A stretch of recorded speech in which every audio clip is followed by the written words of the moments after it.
When I first heard about a documentary on my friend Stuart Scott, and it was going to be a 30 for 30, I'm like, who's directing it? Who is it? And then I heard it's a guy who's not only done many films, but did a fun documentary, an interesting documentary on Dick Gregory, as well as Life After Jackie Robinson, called After Jackie, with LeBron James as an executive producer. I'm like, all right, now we're in business. And the number of people that write to me, text me, this 30 for 30 on Stuart Scott has gutted me. Andre Gaines, the director, is here on the Rich Eisen Show. Great to see you, sir. How are you? Good to see you again. Yeah. Congrats on everything, man. Thank you. Hope you don't mind. I have this photograph out. This is totally appropriate. Yeah. No, it's wonderful to see. It's the only,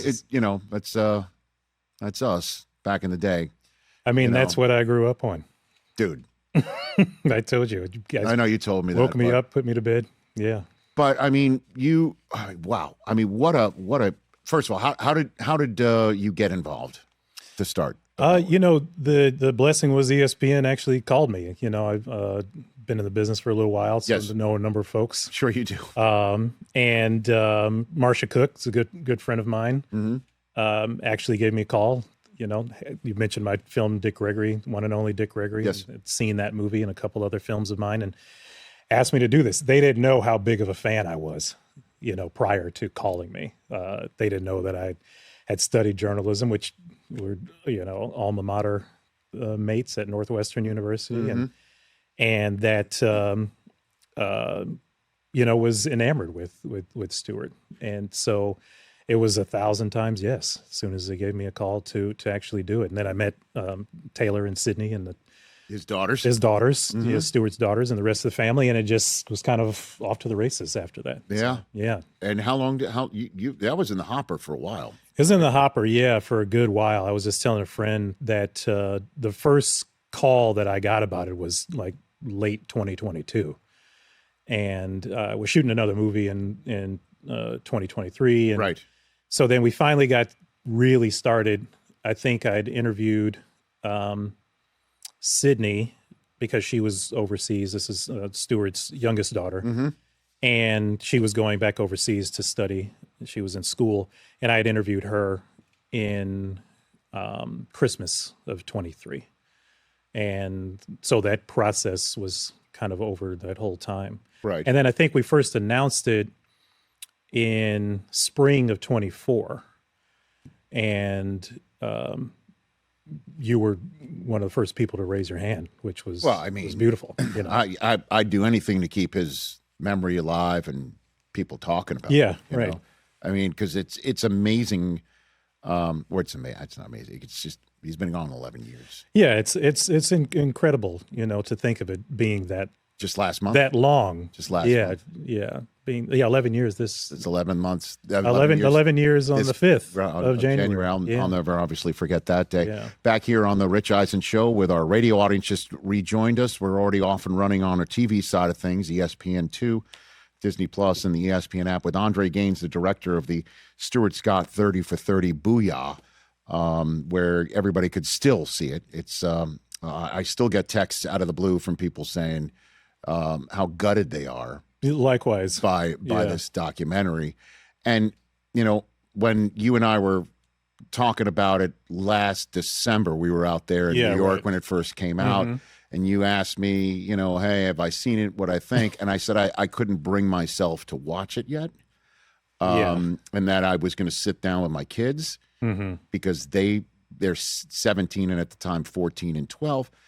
They didn't know Stuart. They didn't remember Stuart. Yeah, they got a chance to get introduced to him. The fact that Stuart was at our wedding, and and he's been so integral in the life of me and my wife Susie, who I met in the ESPN newsroom. Right there. A great story that I wish I could have had more time to put into the movie. I do want to get into that in a second, but I did show it to all three kids at once. Yeah. What was the? And they were blown away. First of all, that I, and that their parents knew him, number one, and we're like, we didn't just know him. Like this is the real thing. Yeah. But also his story, and knowing what a crucial story it is to tell. And I'm wondering, like, how did you decide which stories to tell and what weight to give them in the documentary. I mean, that's always the hard part, right? You know, when you're making a movie, you only have a certain amount of real estate. And I remember sitting and talking to the team, to the ESPN executives, and even my own team at the beginning, saying like, we're going to need a bigger boat here. Yeah. You know, this is just too much. And they were really, meaning the team at ESPN was, you know, very precious about it, obviously, but also forced me to really focus on the highs and lows of Stuart's story that would make for a really great film. And I, you know, I'm thankful for them, you know, for that. They were very supportive of me through the whole process. It was not an easy process, way harder than probably anything I've ever made. I mean, I would say more of an emotional journey than any film that I've ever made, for sure. Well, the thing that I was taken aback by, even though I shouldn't have been, because I knew Stuart, and I knew that Stuart, as much as, you know, he loved his daughters, he loved his family, he loved, you know, he had pride in so much of what he did. But Stuart also loved him a little bit. Yeah, for sure. I was taken aback by how much he recorded of himself. Yeah, isn't that amazing? All the time. Yeah, that was the gift. That was manna from heaven, you know. When did you find out that there was so much source material that he was essentially unwittingly providing you? Yeah, from jump of his world? From beyond the grave. Yeah, it was the gift that just kept giving. I swear we could have made a 4-part documentary out of this thing. There's so much of it. I mean, just selfies before it was a thing, right? I mean, and these are with clunky cameras. Yeah. You know, it's not like a sleek phone. This is a big old... where you hit that, you know, reverse. You hit the reverse button. thing, and he's turning it around on his face. And there was footage. I had no idea there was footage of him and Kim getting engaged. Yeah. Like from afar. Well shot, too, by the way. Like through leaves and all this sort of stuff. And so we just had this... treasure trove of it, and a lot of it, you know, was Kim, Stuart's ex-wife. She had a lot of this material, a lot of this footage, a lot of these photos that she kept. There was a lot from the ESPN archives themselves. There was a lot from his siblings. Just piles and piles of it. I mean, it was just so much, and so it was very difficult. There's that one shot of him where he's got the camera and he puts the microphone down and he walks off into the sunset. Yes. You as a filmmaker see that, you're like, that's the last shot? I didn't believe it when I saw it. When my team, my editorial team showed this to me, I was just like, what is this, AI or something? You know, I was like, there's no way that this is actually happening, because endings are like the hardest things. Endings and beginnings of movies are like the hardest things to like figure out. Like you can figure out the meat of a story somewhat fairly early, but how to start it, how to bring people into it, and how to take them out of it.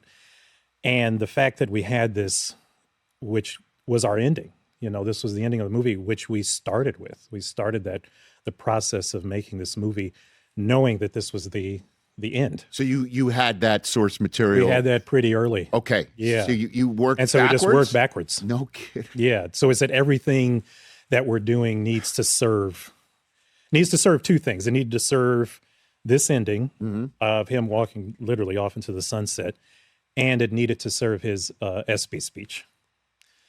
So it was those two pieces where it was like everything that we're doing here, where we're telling this story, need to service what he's going to say in this farewell speech that a lot of people didn't realize. And also the fact that he, as a young man, you know, had set up this camera, recorded himself, and said, I'm going to walk off into the sunset. And it's like, wow, this is an incredible gift. So yeah, you know, it was really touching. You know, it was a hard movie to make. It was just like, not only just the realities of, I mean, every production is difficult. It's a difficult process if you're doing it right, I should say.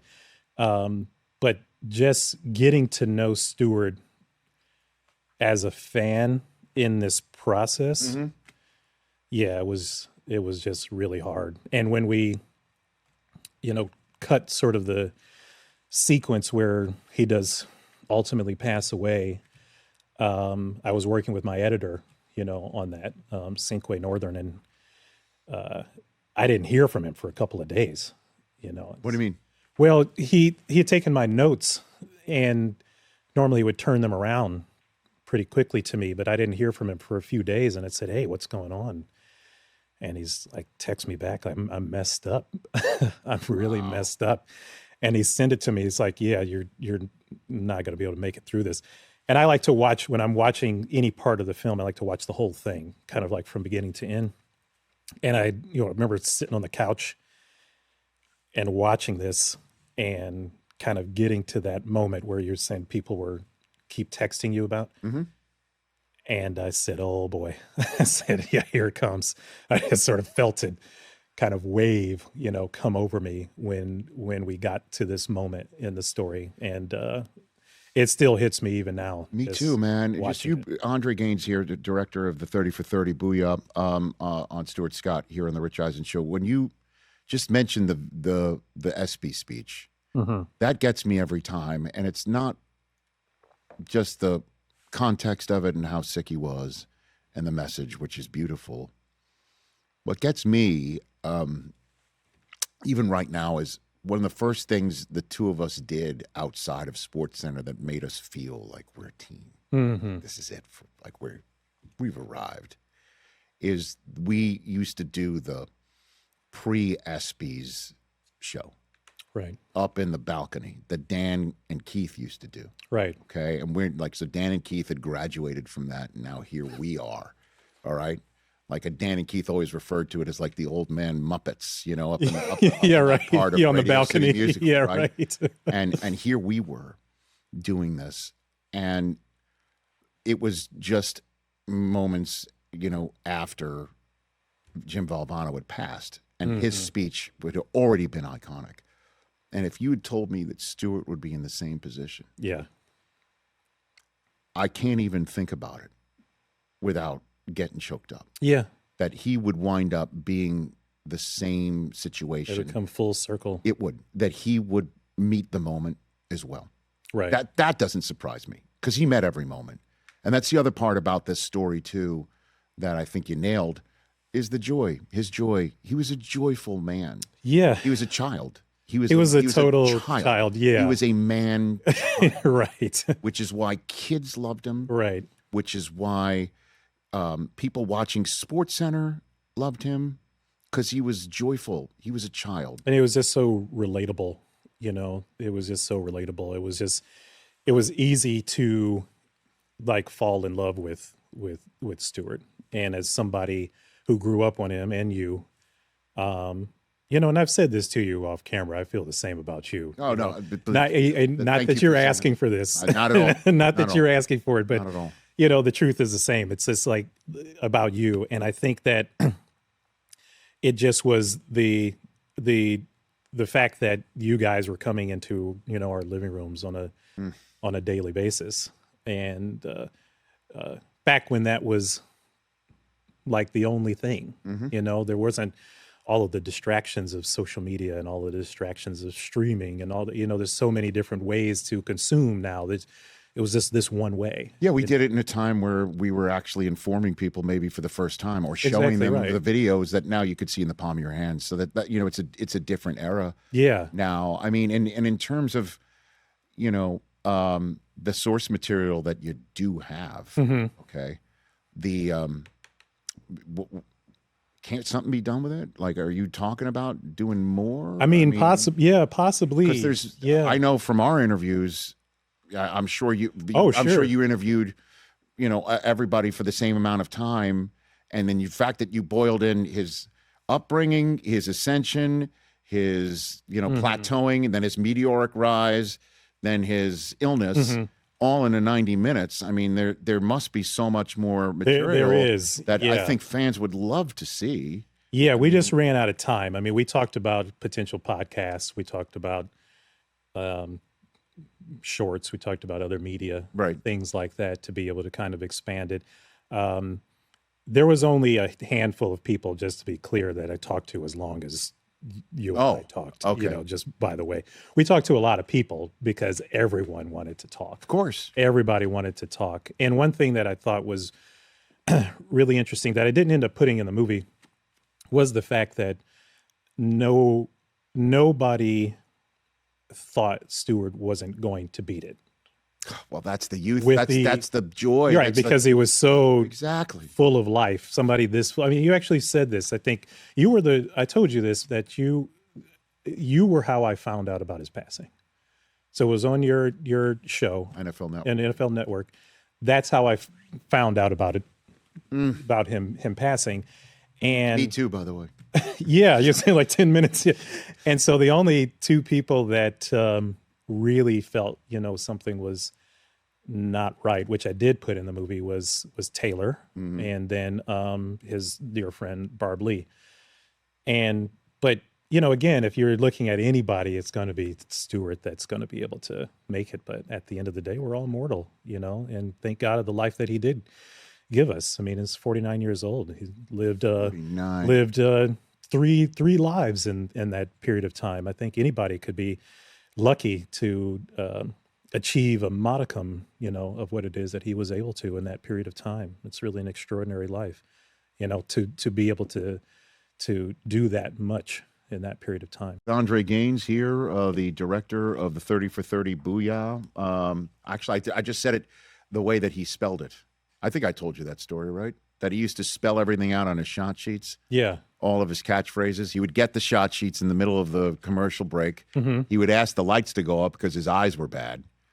And then he would write down everything. All of his he would know, okay, that highlight, that's good for Cooler Than the Other Side of the Pillow. All right, that one is good for, Sound and Fury Signifying Nothing. That one's good for You Must Be Jam. Oh, yeah. Yeah. He used some Shakespeare. There's another one like that. That must be jam because jelly don't shake Yeah, like I heard that one. Yeah. And he would just write them down. But he would write down Boo-Yah, Boo-Yah.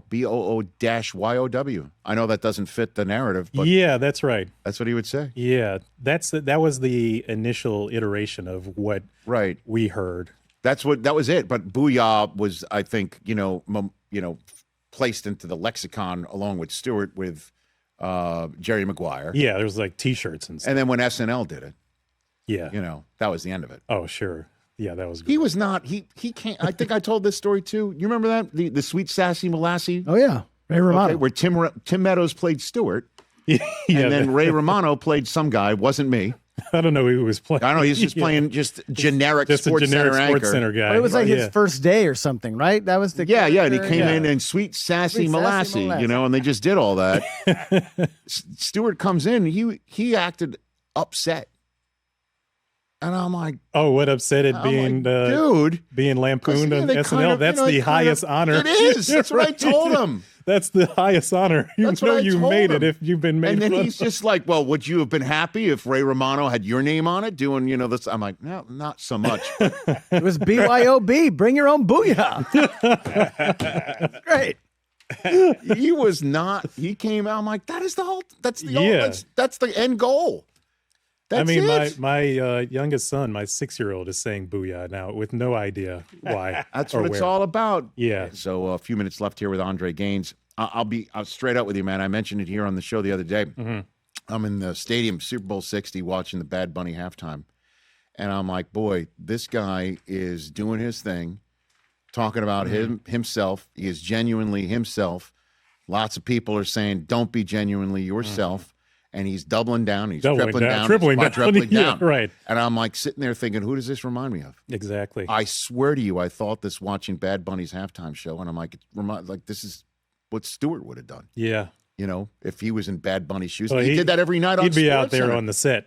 Because Stuart, when he was doing SportsCenter and he was doing his catchphrases and he was pulling stuff from his pop culture, a lot of folks were saying, that's not my SportsCenter, so you're not talking about me. To heck with you. That's how Stuart wound up being the most beloved and disliked SportsCenter anchor in a USA Today poll at the same time, which really upset him, and I don't blame him. I'm wondering, how much of that did you hear anybody from ESPN saying, let's not talk about some of the folks there at the time, telling them to tone it down? I'm not blowing smoke here. Like, I actually am extremely grateful at how supportive Awesome. ESPN was. It's clear through your work that it came out there. But I'm asking questions that I think a lot of people were asking. Well, yeah, people have asked me that all the time because I just said that when I first came onto this, I said, I'm going to tell a 360-degree story here, you know, warts and all, trials and triumphs. It's just what it's going to be. In order for it to be interesting. I mean, at the end of the day, like, we could make a pretty homage piece and get all our families around and watch it together, and, you know, and that'd be kind of the end of it. But for something to hit here, for something to actually resonate with an audience, for somebody to actually experience the nostalgia that they remember, but then also have an understanding of the sacrifices that this guy made, you need to tell the whole story. And they didn't shy away from it, you know, at all. We made the decision, myself and my team, not to, you know, name names or anything like that. We weren't being sort of specific in that way, just because otherwise it sort of felt like we were picking on people. But to understand it from a holistic standpoint of what Stuart actually went through, yes, was important. You know, this was an important piece of the puzzle that we wanted to make sure was shared. That only you and other colleagues knew, and friends of his, people and family members that experienced this sort of behind the scenes, because he was never verbose about that sort of thing. Just going back through the footage and the sort of annals of history, and even his own book, he wasn't sort of outwardly spoken about his experiences within the walls of the newsroom, put it that way. And I think that was part of his very sort of curated personality in a way. But now, many years, obviously, after his passing and obviously making a film, that's the opportunity to dramatize some of these things and to really be able to tell a story that nobody's ever heard. We didn't want to do a visual Wikipedia version, you know. He would come to work sometimes. He would be pissed. He'd be pissed about some of the notes that he received and wondered if we got the same notes. And yeah, we put some of that in the movie. I know, and you put the actual notes. The actual. Damn, man. What is it? The post show notes? Yeah, like the notes from the coordinating producers talking to the, if you will, higher ups, and there are a couple times when I'm wondering, like, is he going to be the same self tonight? Because he's not happy. He's pissed. He got through it, and then he showed up and he's Stuart Scott. You know, and then he wouldn't pull back. He would then do deaf poetry jam at Eden's. Yeah, he would quadruple down. He would say, I need a microphone and I need a spotlight, and I'm doing a lead-in deaf poetry style. Right. I'll show everybody what it's about. I watched it. That's a fact. Yeah, I mean, there were stories that we heard, again, just not with time to put them in the film, but even just about Boo-Yah. You know, him being mocked about it in some circles within the walls, you know, of people sort of saying, "Oh, here comes the Boo-Yah guy." But it was, you know, a lot of it was jealousy. It just got so popular that I mean, going to the Bristol campus, to the ESPN headquarters, and seeing that wall of catchphrases, which we put a bit of it in the film. Yeah. And the biggest one there is Boo-Yah. It's a, you know, signifier of this long history of this, you know, great network of one of the guys that particularly stood out. Great job, Andre Gaines. Thank you. Congratulations to you making a beautiful film about something that needed the spotlight and you to focus on it. There's one more segment, if you don't mind. I'll mention it for you, you know, because it's like Fight Club. You don't usually talk about this sort of stuff. You have been nominated for Best Directing for an NAACP Image. I have, yeah. Okay. Congratulations. Thank you. That. Awesome. All right. Thank you very much. All right. I don't believe we have a vote for that sort of thing, but I would vote for you. I don't know who else. Yeah, we got to stuff the ballot box. Okay, let's do it. And when is the envelope open? It's on the 26th. Okay. Yeah, and then the main broadcast is the 28th. Okay. And so the craft awards are a couple days before. Okay. Yeah. So yeah, so it's gonna be exciting. I went to the NAACP nominees luncheon last week. That was always fun and Well deserved. great to see some old friends and meet some new ones. Stuart would love to know.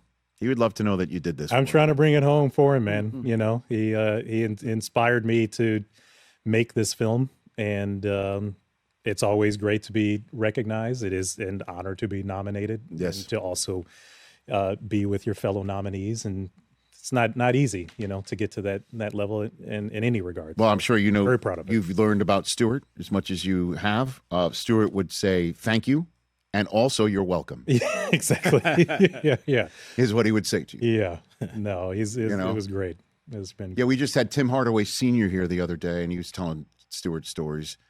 And that's great. I said some to great him, stories. I said to him, did he ever basically tell you, Tim Hardaway Sr., that he could cross you over? And he goes, yeah, he did. Yeah. I'm like, I knew it. Yeah, there's some great stories. I knew it.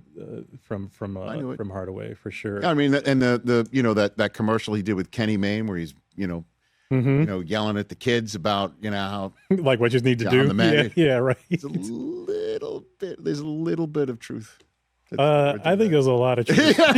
Yeah. But he was a loving man. Yeah, Put to be the honest, photograph yeah. up to end this. This was the day that he was at my wedding, and he's looking at my hand. Oh, and this that's is the ring, great. Yeah. Yeah. And he's like, we did it.